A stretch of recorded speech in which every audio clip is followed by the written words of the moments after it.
a cúpula do partido de pegar R$1,5 bilhão. Vamos ver os 8 denunciados? Olha só, o ex-presidente Lula aparece na denúncia como chefe e grande idealizador do esquema. E em seguida, a ex-presidente Dilma Rousseff vem como a grande negociadora na compra de apoio junto com os ex-ministros Antônio Palocci, Guido Mantega, Edinho Silva e Paulo Bernardo. A senadora Gleisi Hoffmann, atual presidente do partido, e o ex-tesoureiro João Vacari Neto completam a cúpula petista de denunciados. Rodrigo Janot mostra como os acusados montaram uma rede de arrecadação de propina no governo, principalmente via Petrobras. O ex-presidente Lula foi apontado como líder do esquema e, por isso, se condenado, pegaria uma pena maior, não é, Juliana?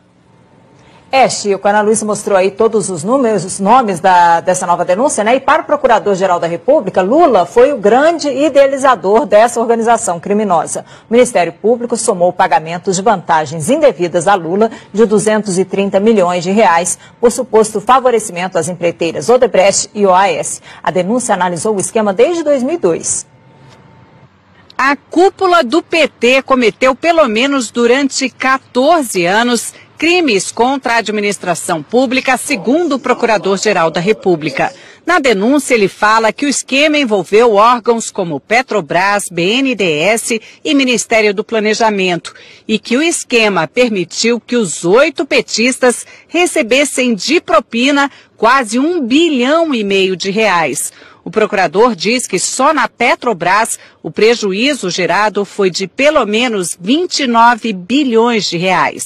O documento fala que Lula foi um dos responsáveis pela constituição da organização e pelo desenho do sistema de arrecadação de propina, seja porque na qualidade de presidente da República por 8 anos, atuou diretamente na negociação espúria em torno da nomeação de cargos públicos com a intenção de obter de forma indevida o apoio político necessário junto ao PP, Partido Progressista, e ao PMDB, para que seus interesses e do seu grupo político fossem acolhidos no Congresso Nacional.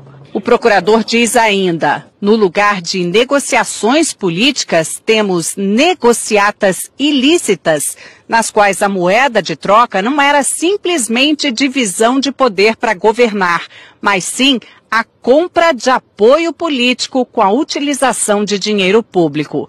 Rodrigo Janot define o ex-presidente Lula desse jeito, o grande idealizador da organização criminosa. E detalha os papéis de cada um dos denunciados. Relata que Lula, Dilma e o ex-ministro Antônio Palocci negociaram com o PMDB da Câmara apoio em troca de cargos públicos relevantes que poderiam ser instrumentalizados, como de fato foram, para a arrecadação de propina. Diz que o ex-tesoureiro João Vacari era o responsável pela cobrança de propina no varejo junto às diversas empresas que se relacionavam com o governo federal durante os governos Lula e Dilma. E que os ex-ministros Antônio Palocci e Guido Mantega eram os interlocutores diretos de Lula e Dilma nas negociações que envolviam a cobrança de propina em valores mais relevantes.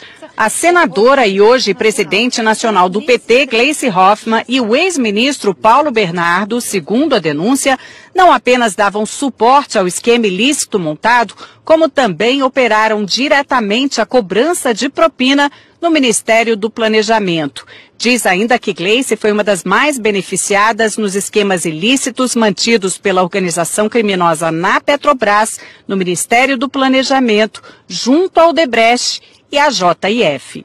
O procurador fala que o ex-ministro, hoje prefeito de Araraquara, Edinho Silva, teve uma participação mais relevante na organização na qualidade de coordenador da campanha presidencial de Dilma de 2014, quando substituiu Vacari na missão de arrecadar valores ilícitos em benefício daquela campanha. E afirma que a ex-presidente Dilma integrou a organização desde 2003, quando assumiu a convite de Lula o Ministério de Minas e Energia. A denúncia afirma que desde ali contribuiu decisivamente para que os interesses privados negociados em troca de propina pudessem ser atendidos, especialmente no âmbito da Petrobras, da qual foi presidente do Conselho de Administração entre 2003 e 2010.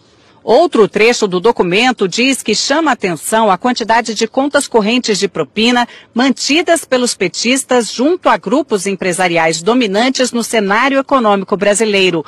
Foram identificadas pelo menos 5 contas instituídas em benefício do grupo político dos 8 petistas denunciados, junto a Odebrecht, JF, OS, UTC, ao escritório de advocacia de Guilherme Gonçalves, além do ajuste de propina com dirigentes da Andrade Gutierrez. A Procuradoria quer que os 8 denunciados paguem juntos 6,8 bilhões de reais.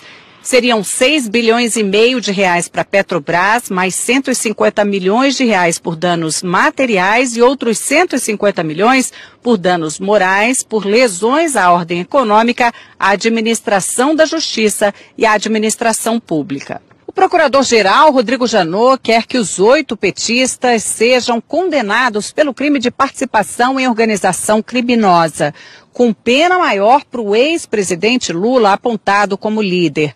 Apesar de nem todos terem foro privilegiado, como Gleice Hoffmann é senadora, essa denúncia foi feita aqui no Supremo. Agora cabe ao ministro Luiz Edson Fachin, relator da Lava Jato, notificar os denunciados para que eles apresentem a defesa, para então levar o caso até a segunda turma aqui do tribunal, que vai decidir se eles viram ou não réus.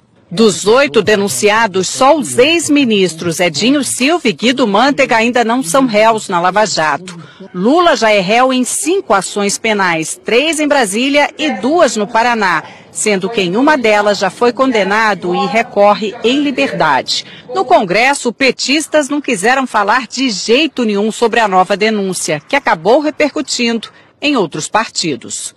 Que nós vimos diante da denúncia que o PT não apenas governou um país, mas uma máquina de corrupção para financiar um projeto de poder. É algo que pode dar em todos nós um certo desânimo, desencanto, mas é também algo que tem que dar alguma esperança de que pelo menos esse tipo de prática está sendo denunciado e os crimes estão sendo apurados. A assessoria de Dilma Rousseff diz que não foram apresentadas provas ou indícios de materialidade de crime e que a denúncia não tem fundamento e que caberá ao Supremo garantir direito de defesa e rejeitar a denúncia. O ex-presidente Lula disse que não conhece o teor da denúncia, que esse é mais um exemplo de mau uso das leis para persegui-lo, que não praticou qualquer crime, muito menos participou de uma organização criminosa. Afirmou que a denúncia é uma ação política. A defesa de Paulo Bernardo afirmou que não teve conhecimento da denúncia. Gleice Hoffmann afirmou que a denúncia não tem qualquer fundamento. A defesa de João Vacari Neto declarou que a denúncia é totalmente improcedente. A defesa de Guido Mantega afirmou que é no mínimo contraditório que a Procuradoria-Geral da República resolva oferecer denúncia, usando como prova basicamente a palavra de delatores, num dia em que o Brasil se depara com a disposição de delatores à dissimulação. Edinho Silva afirmou que sempre agiu de forma ética e legal. A defesa de Antônio Palocci não quis se manifestar. Ana, Chico. Obrigada, Juliana. Os valores da propina impressionam demais. 1,5 bilhão de reais é dinheiro que não acaba. A gente vai a Brasília conversar com Alexandre Garcia. Alexandre, os valores são inacreditáveis, né? Pois é, as pessoas comuns não fazem ideia do que seja 1,5 bilhão, né? 1,5 bilhão atribuídos pela Procuradoria-Geral da República a 8 pessoas. Mas é mais ou menos como multiplicar aquele apartamento banco do Gedel por 30 vezes o que foi contado ontem na Bahia.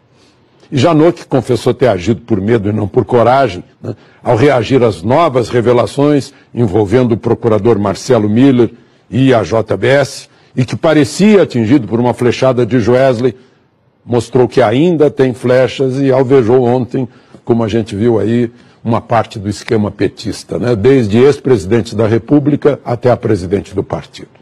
Reagiu E não se sabe se já usou todas as flechas ou ainda haverá mais bambu nesses 10 dias depois de homologada a colaboração premiada do doleiro do PMDB, Lúcio Funaro.